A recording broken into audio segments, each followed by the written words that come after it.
Welcome to the Financial Freedom Podcast with your host, Lorna Poole, sharing the secrets to creating wealth, investing, and that all-important money mindset. To find out more and accelerate your journey to financial freedom, head on over to www.lornapoole.com to get started.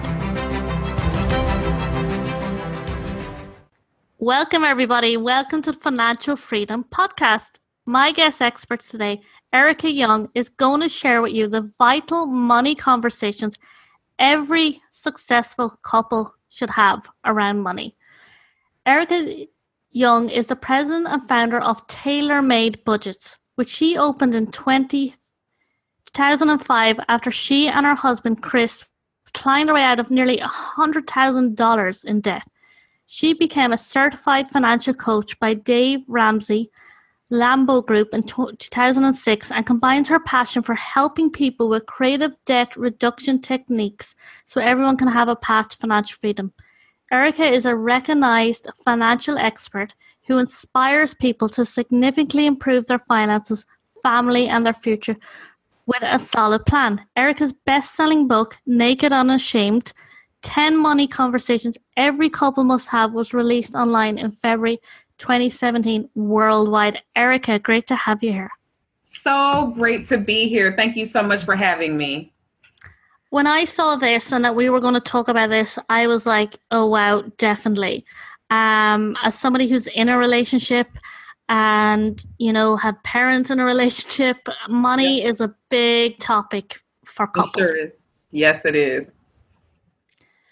So tell us a little bit, right? So, you know, I've read books around this and everything because we all have our different money patterns and everything as well, right, Ericka? We do, yes. And the way that I look at this is that there's more to the story than just the numbers. That, you know, you want to get to a little bit of a deeper level where your money is concerned and get to how you got to where you are. And so I start off discussing your money past, because your money past is what has brought you to where you are today. And that actually doesn't have as much to do with the numbers as people might think.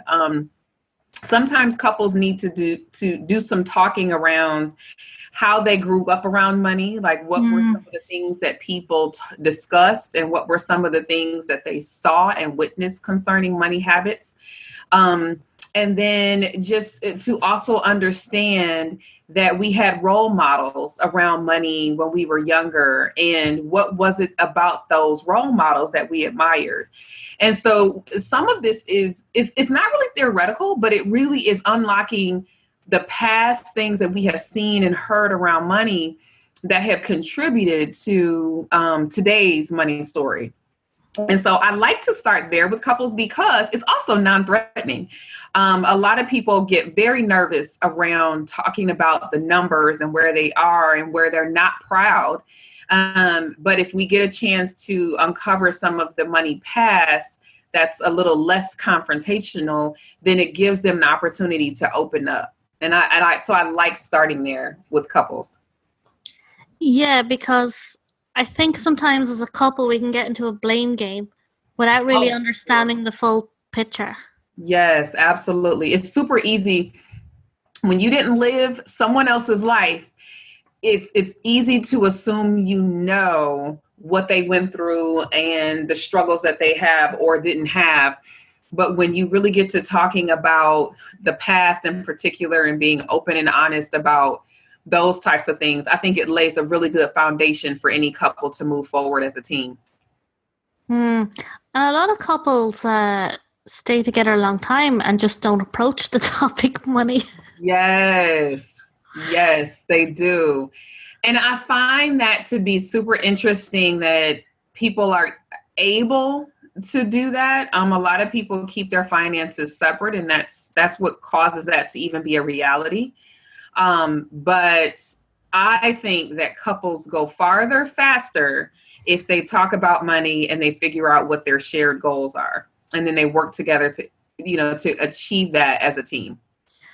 I love that. So tell us, Ericka, what are those important conversations we need to have. So is one of them our money past?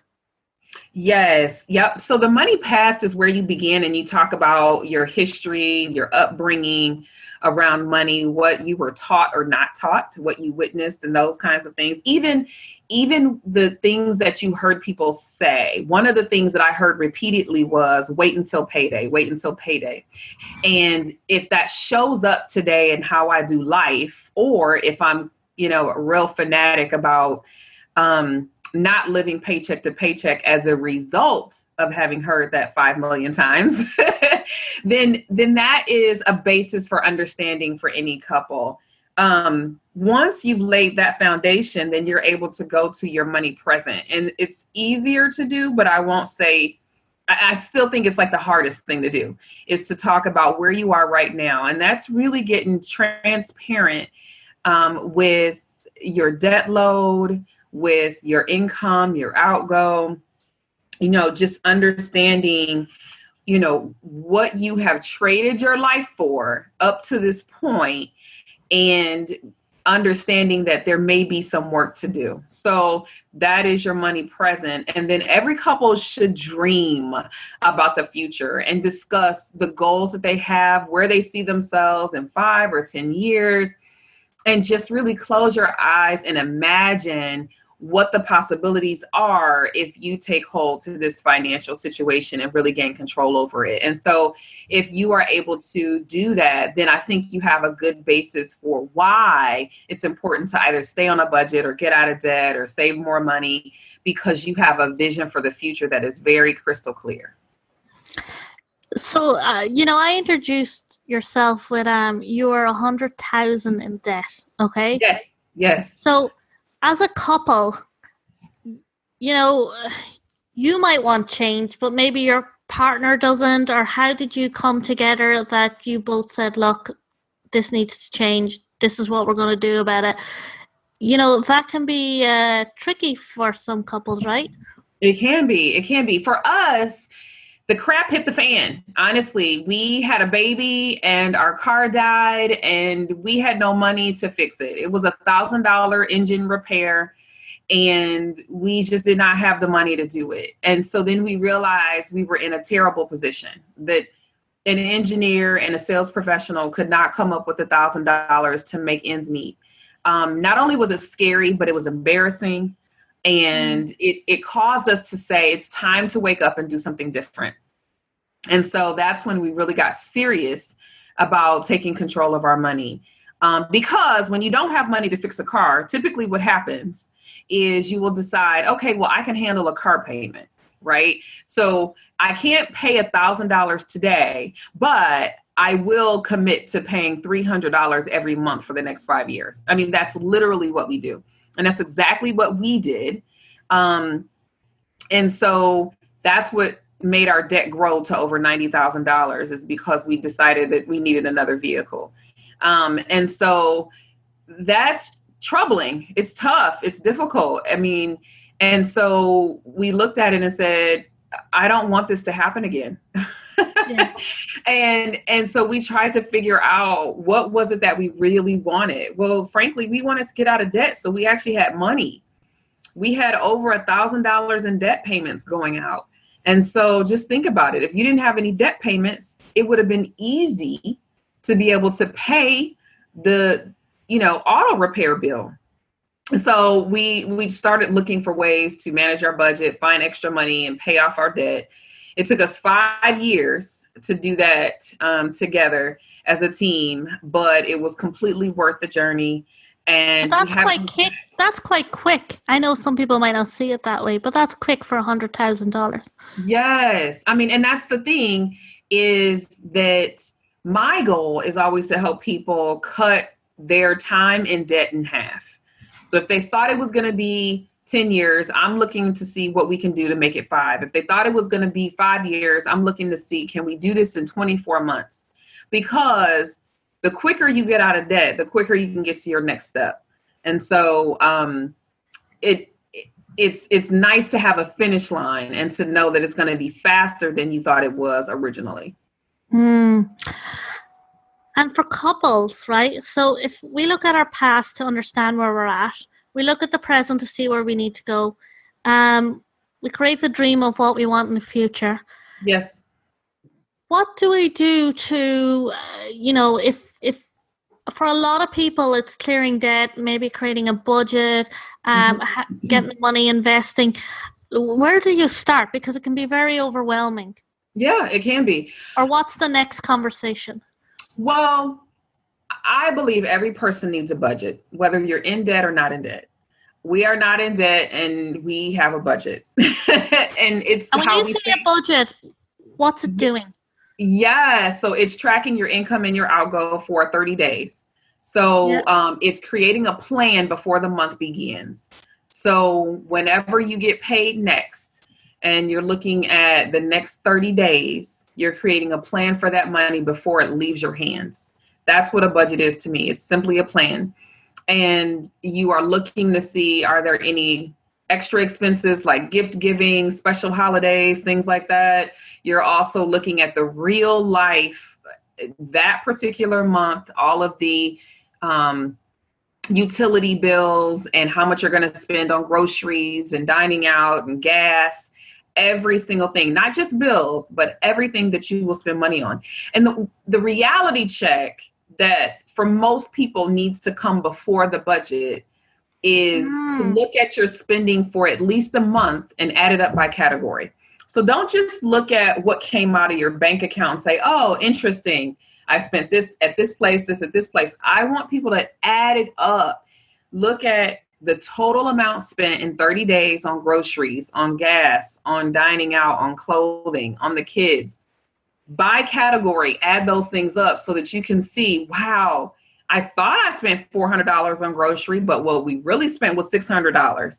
Or I thought we were around $200 on dining out, but my goodness, we're at $400. Those are important things to know because it shows you where you can make some improvements and look for some maybe hidden money in places. You know, I've heard lots of people explain a budget, but I really got the way you said it. Awesome. Because I think budget comes across very restricting and limited. And, you know, when you talk about, it's just a plan, you know, a plan of where's it going, what's it doing, and where you want it to go. That's right. And I believe a budget should have some fun in it. I mean, a lot of people do see it as restrictive or a straitjacket. I've heard people say when I do workshops, or they say limiting or no fun. And I'm like, well, let's put some fun in there. I mean, honestly, do you want to go to the movies? Are you going to go out to dinner? Is there somebody's birthday party that you're going to? Put fun in the budget. Like, it doesn't have to be that a budget is simply restrictive. It is what you make of it. It really is. And it's not about eliminating things from your budget entirely. I always say that eating and food, that's a necessity. Dining out is a luxury. It's not a necessity. But I can't tell my clients, I think it's very unrealistic to think that someone is going to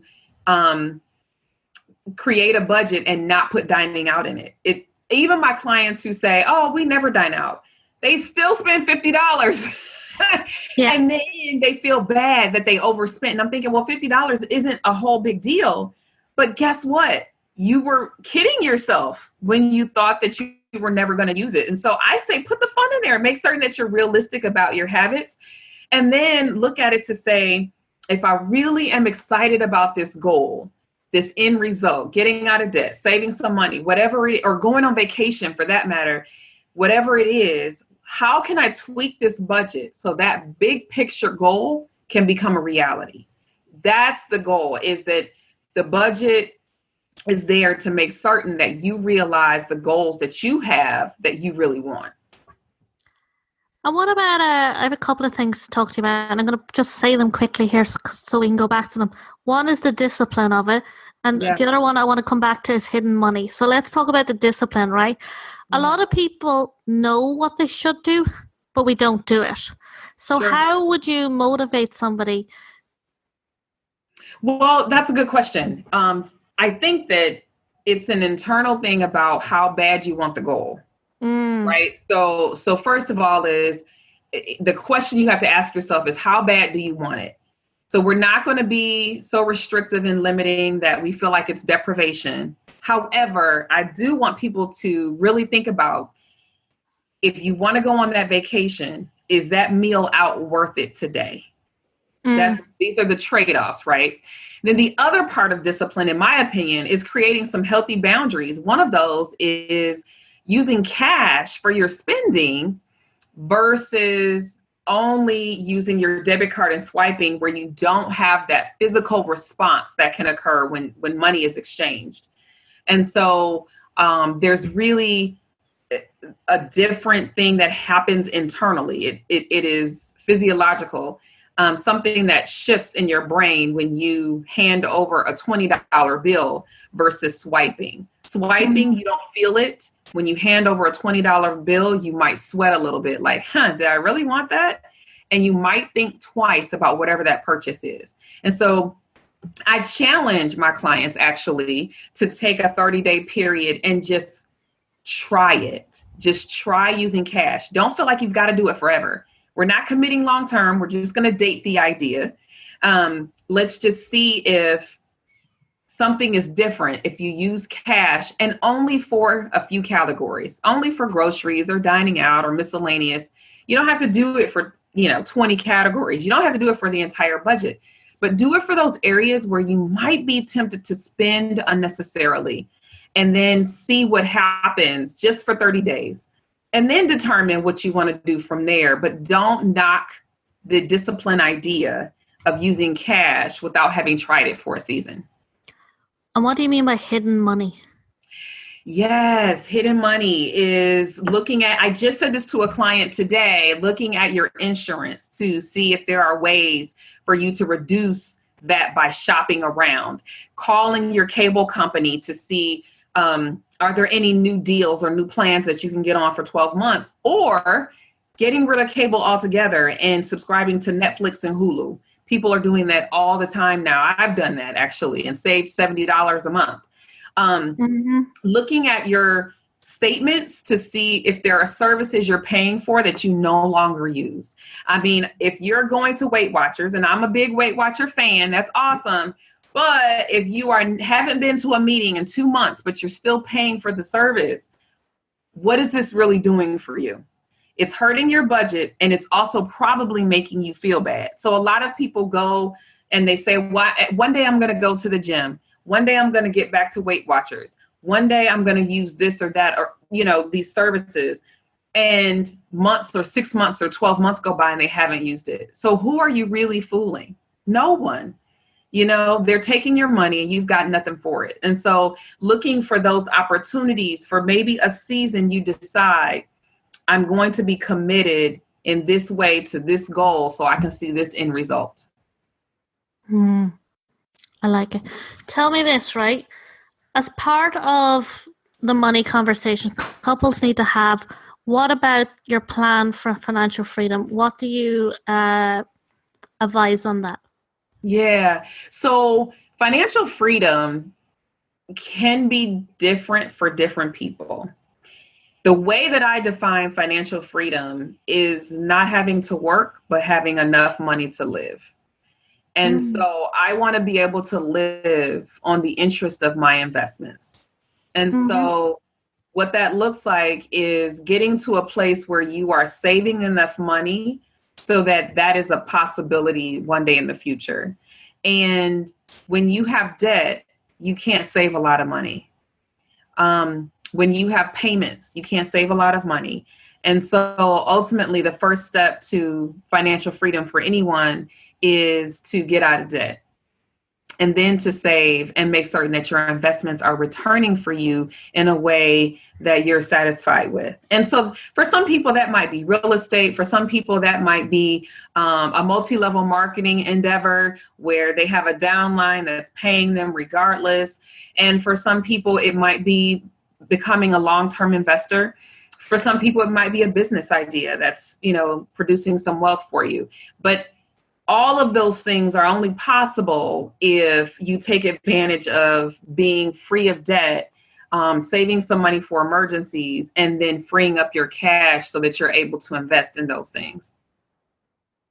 Erika, this has been amazing.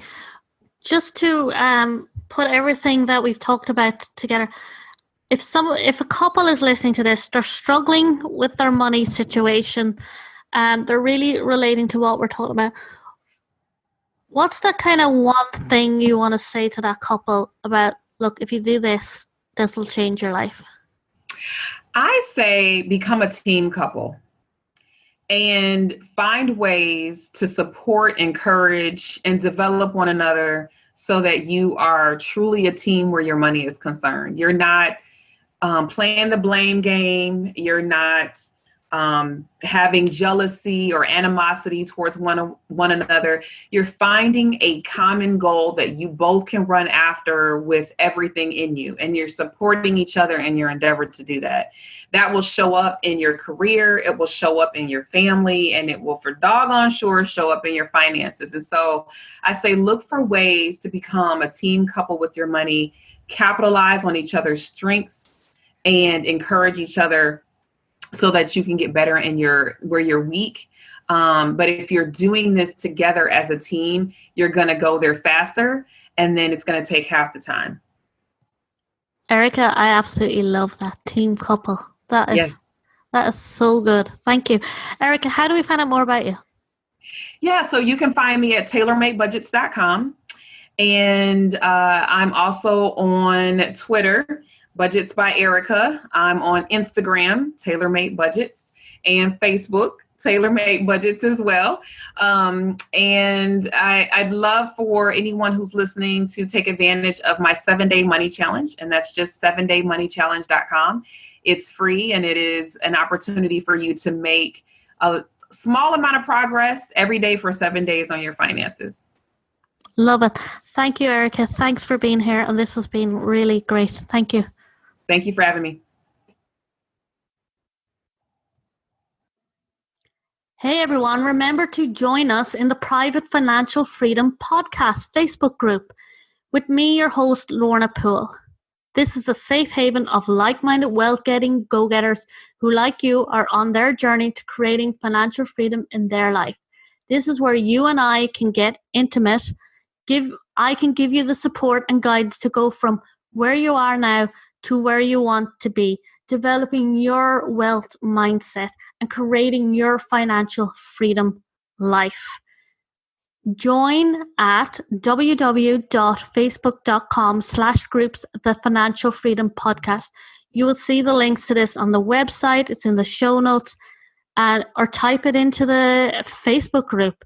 All you have to type in is Financial Freedom Podcast, and you will see us there. Look forward to seeing you in the group. Take care.